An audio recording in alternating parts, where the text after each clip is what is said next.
जय हिंद। तो चलिए आज के इस वीडियो में हम लोग एक नया टॉपिक सीखने वाले हैं जिसका नाम है प्रकाश का परावर्तन। और ये हमारा वीडियो है क्लास 10th का, वो में फिजिक्स है, साइंस का जो भाग है फिजिक्स, वही फिजिक्स हम बताने वाले हैं। और ये सभी चीज जो बताएंगे आपको एग्जाम 2026 यानी कि बिहार बोर्ड या किसी भी बोर्ड का जो एग्जाम 2026 में होने वाले हैं फरवरी महीने में, उनमें आपको ये सारी चीज काम में एग्जाम में आएंगे। तो चलिए देखते हैं कि आज का टॉपिक क्या है। तो आज का टॉपिक है हमारा प्रकाश का परावर्तन, यानी कि रोशनी के बारे में समझेंगे, लाइट के बारे में समझेंगे। इसका इंग्लिश में, इसको इंग्लिश में बोलते हैं रिफ्लेक्शन ऑफ लाइट। क्या बोलते हैं? रिफ्लेक्शन ऑफ लाइट, प्रकाश का परावर्तन। तो हमारा पहला प्रश्न जो यहाँ पे है वो प्रश्न क्या कहता है, देखिए कहता है प्रकाश क्या है, इसकी चाल भी बताए। आप ये सब चीज का भी मतलब जानना होगा कि कोमा क्या है, प्रश्नवाचक चिन्ह क्या है। कभी मैं व्याकरण ही बताऊंगा, क्योंकि अगर आप हिंदी शुद्ध शुद्ध लिखेंगे तो ही एग्जाम में पूरा नंबर मिलेगा। मान लीजिए कोई प्रश्न 5 नंबर का है, 5 नंबर आपको तभी मिलेगा जब आप पूर्ण रूप से उनको शुद्ध शुद्ध लिखेंगे, अन्यथा नंबर काट लिया जाएगा। इसलिए हर चीज को समझना है। तो पहला प्रश्न हमारा है प्रकाश क्या है, इसकी चाल यानी कि स्पीड भी बताए, कि प्रकाश कितनी स्पीड से भागती है। अब ये नहीं है कि सड़क पर सिर्फ गाड़ी ही भागती है 100 का स्पीड, नहीं, प्रकाश भी भागती है। तो प्रकाश 100-200 का स्पीड नहीं, अनलिमिटेड स्पीड, इसका बहुत स्पीड है। वो सब चीज बताने वाले हैं, थोड़ा इधर देखना है। तो हमारा आंसर क्या होगा कि प्रकाश एक प्रकार की ऊर्जा है। ऊर्जा बोले तो शक्ति। अब देखिए, अब जैसे ठंड का मौसम है तो ठंड में धूप के सामने जाते हैं, मान लीजिए ज्यादा ठंड लग जाती है तो पूरा शरीर सिकुड़ जाता है, ठंडा लगने लगती है।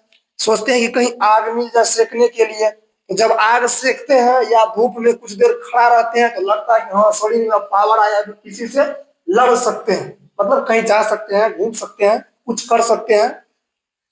किससे ऊर्जा आया? सूर्य के प्रकाश से, या आग जो हम सेके उससे क्या मिल गया शरीर को? ऊर्जा। इसीलिए बोलते हैं प्रकाश एक प्रकार की ऊर्जा है जिसकी सहायता से, यानी कि जिसकी मदद से हम किसी भी वस्तु को देख पाते हैं या देख सकते हैं। इसकी चाल आप ये याद रखेंगे हमेशा, इसकी चाल जो होती है 3 × 10⁻8 मीटर प्रति सेकंड। ये इतना स्पीड से चलती है। आप इनको गुना करने होगा तो गुना करिएगा, नहीं तो कोई दिक्कत नहीं है। ऐसे ऐसे याद रखना, आपको ऑब्जेक्टिव में 100% काम आने वाले हैं। चाहे आपका एग्जाम प्रथम सिटिंग में हो या सेकंड सिटिंग में हो, कोई दिक्कत नहीं। तो इसका आंसर ऐसे देना है कि प्रकाश एक प्रकार की ऊर्जा है जिसकी सहायता से हम किसी भी वस्तु को देख पाते हैं, उसे क्या कहते हैं? प्रकाश कहते हैं। और इसकी चाल जो होती है कितना? 3 × 10⁻8 मीटर प्रति सेकंड होता है। चलिए अपना दूसरा, और ये हमारा बीएम है, यानी कि बिहार बोर्ड का जो भी एग्जाम होता है उनमें हर बार पूछा जाता है। आप इनको बीएम में लिख सकते हैं, इस प्रश्न को नोट कर ही ले। बीएम का मतलब बोर्ड मॉडल, एग्जाम में पूछे जाने वाले प्रश्न हो गए। तो हमारा दूसरा प्रश्न क्या कहता है कि प्रकाश का परावर्तन क्या है, इसके कितने नियम है। इसमें दो तरह का प्रश्न है कि पहले बताना है प्रकाश का परावर्तन है क्या, उसके बाद इसका नियम क्या वो है, क्या वो नियम है वो भी बताना है। सारा चीज यहाँ बता दिया। ये डायग्राम आप समझ जाएंगे तो इसका परिभाषा खुद से लिख सकते हैं। तो चलिए पहले समझते हैं, एक बार डायग्राम बताते हैं फिर आपको परिभाषा बताते हैं। तो हमारा डायग्राम जो है, आप पहले यहाँ देखिए, एम और एन जो ये रेखा खींचा हुआ है और नीचे कुछ लगा दिया हम, इसको मान लीजिए कोई सतह है, आप दर्पण भी मान सकते हैं। हमने यहाँ पे लिख रखा है क्या, ये हमारा परावर्तक सतह है, चमकीला सतह है, समतल सतह बोल सकते हैं। तो ये जो हमारा एम एन है क्या है? परावर्तक सतह। अब देखिए इस पर ये आ रही है और ये जा रही है, यानी कि ये हो गई आने वाली किरण और यहाँ टकरा करके ये हो गई जाने वाली किरण। तो पी ओ हमारा हो गया आने वाली किरण, और ओ जो क्यू तक गया है ये हो गया हमारा जाने वाली किरण, वापस जो लौटी है वो क्यू। बीच में मैंने कुछ इस तरह का रेखा खींच करके रखा है, इसको बोलेंगे अभिलंब, या तो लंब भी बोल सकते हैं या अभिलंब, कोई दिक्कत नहीं है। और दोनों के बीच में देखते हैं तो कोण बन रही है, उस कोण का नाम मैंने लिख रखा है, एक का नाम आई और दूसरे कोण का नाम मैंने आर रखा है। इसको हिंदी में आप देखेंगे तो आई वाले कोण का नाम हो जाता है आपतन का कोण, और आर वाले कोण का नाम हो जाता है परावर्तन का कोण, कोई दिक्कत नहीं है। अब इस रेखा का भी नाम जान लीजिए, किरण का भी नाम जान लीजिए। आने वाली किरण को बोलेंगे क्या? आपतित किरण। आने वाली किरण को क्या बोलेंगे? आपतित किरण। और टकरा करके जो वापस गई है इसको बोलेंगे परावर्तित किरण, क्योंकि परावर्तन होने के बाद हमारा ये वापस गई है, इसीलिए इसको क्या बोलेंगे? परावर्तित किरण। चलिए अब परिभाषा समझते हैं।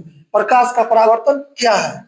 जब प्रकाश की किरणें, अब एक किरण नहीं था, प्रकाश में बहुत सारी किरण होती है, अनगिनत।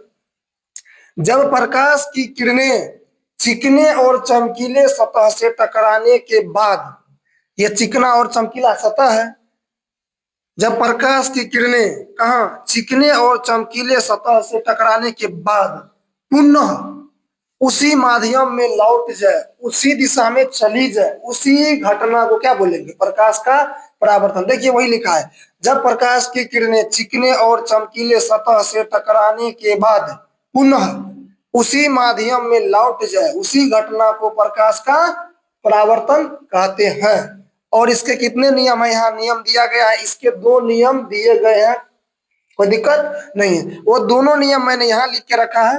पहला नियम क्या हमारा? आपतित किरण, परावर्तित किरण और अपात बिंदु पर डाला गया लंब। आपतित किरण अभी बताया, आपतित किरण, परावर्तित किरण और ई बिंदु का नाम हो गया अपात बिंदु। याद रखना है, जहां किरण टकरा रही है और जहां से वापस आ रही है उसका नाम हो गया अपात बिंदु। तो आपतित किरण, परावर्तित किरण और अपात बिंदु पर डाला गया लंब, तीनों किधर है? एक नीचे ऊपर तो नहीं है, तीनों एक ही साइड में है, एक ही दिशा में है। वही लिख देना, आपतित किरण, परावर्तित किरण और अपात बिंदु पर डाला गया लंब तीनों एक ही तल में होते हैं, एक ही दिशा में होते हैं। हमारा दूसरा क्या कह रहा है? दूसरा नियम, आपतन का कोण और परावर्तन का कोण, यानी कि एंगल आई, कोण आई और कोण आर, आपतन का कोण और परावर्तन का कोण दोनों आपस में बराबर होते हैं, अर्थात एंगल आई बराबर एंगल आर बोल सकते हैं। ये आपको पूछा जाता है कि एंगल आई बराबर एंगल आर, एंगल आई बराबर एंगल नॉट आर, मतलब वो सब चीज लिखा रहेगा आपको, तो ये याद रखेंगे हमेशा। कोण आई बराबर कोण आर क्या होता है? हमेशा बराबर होता है। ये दोनों नियम आप याद रखेंगे, आपको एग्जाम में काम आने वाले हैं। अगर आप इस वीडियो में से इसका स्क्रीनशॉट लेकर के आप अपने कॉपी पर लिख लेंगे तो आपको मैं गारंटी देता हूं कि 5 से 6 नंबर आपको मिल ही जाएगा। कितना? 5 से 6 नंबर आपका 100% का है। और अगर आप ऑब्जेक्टिव का बात करें तो आपको ऑब्जेक्टिव यहाँ से भी पूछा जाएगा। दूसरा बात करें तो आपको यहाँ से भी पूछा जाएगा कि प्रकाश के परावर्तन के कितने नियम है, तो कितना नियम बोलना है? 2 नियम। प्रकाश का चाल क्या हो गया? 3 × 10⁸ मीटर प्रति सेकंड, ये हो गया। नियम कितना हो गया? 2। और ये भी याद रखना है कि एंगल आई बराबर क्या होता है? Angle are. ये 3 ऑब्जेक्टिव तो महत्वपूर्ण है। और ये भी ऑब्जेक्टिव हो गया आपका कि प्रकाश क्या है, ये भी पूछेगा तो क्या बोलेंगे? प्रकाश एक प्रकार की क्या है? हमारी ऊर्जा है। प्रकाश एक प्रकार की क्या हो गया? ऊर्जा। तो कोई दिक्कत नहीं, अगर आपको समझ में आया है तो अच्छी बात है।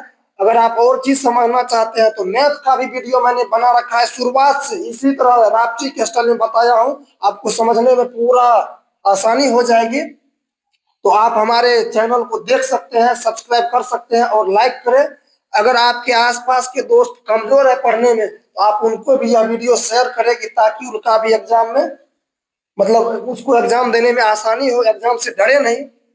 देखिए एग्जाम में विद्यार्थी को जब डर हो गया तो फिर दिक्कत हो जाती है। इसीलिए इससे आगे की बात, ये हमारा फिजिक्स का पहला ही वीडियो है, अभी पहला ही शुरुआत हुआ है, आगे और वीडियो आने वाली है। तो जितने भी हमारा प्रकाश के परावर्तन का VVI प्रश्न होगा, एग्जाम में पूछे जाने वाले प्रश्न होंगे, सबको मैं बताने वाला हूं। तो अब अगला दूसरा वीडियो का आप लोग इंतजार करें।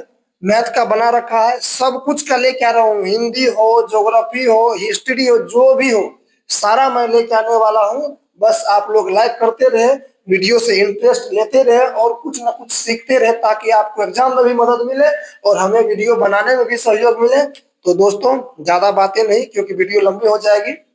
Thank you.